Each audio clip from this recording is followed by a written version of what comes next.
सजला, उत्सव 3 रंगांचा आभाळात सजला. नतमस्तक मी त्या सर्वांचा ज्यांनी भारत देश घडवला. मी तनिष्का दत्तात्रय जाधव 26 जानेवारी निमित्त 4 शब्द सांगणार आहे. देशासाठी आपल्या जीवाची बाजी लावणाऱ्या थोर महापुरुषांना मी प्रथमतः वंदन करते. आजचा दिवस प्रत्येक भारतीयासाठी फार महत्त्वाचा आहे.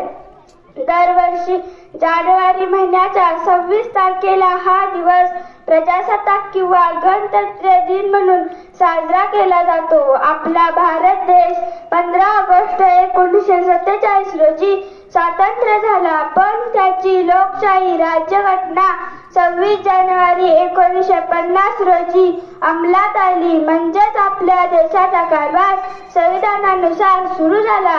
मित्रांनो, भारताचे संविधान हे जगातील सर्वात मोठे लिखित संविधान आहे. डॉक्टर बाबासाहेब आंबेडकर हे संविधानाचे शिल्पकार आहेत. संविधानानेच आपणास मूलभूत हक्क व अधिकार दिला आहे. हा दिवस भारतात सर्वत्र साजरा केला जातो.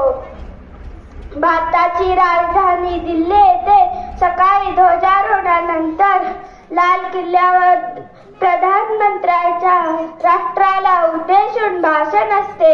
या कार्यक्रमाला भारतातील अनेक राजे भाग घेतात.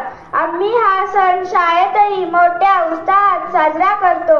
मुले मुली आनंदाने राष्ट्रगीते गातात, भाषणे करतात व शेवटी राष्ट्रीय एकात्मतेची शपथ घेतात. एवढे बोलून मी पूर्णविराम घेते. जय हिंद, जय भारत.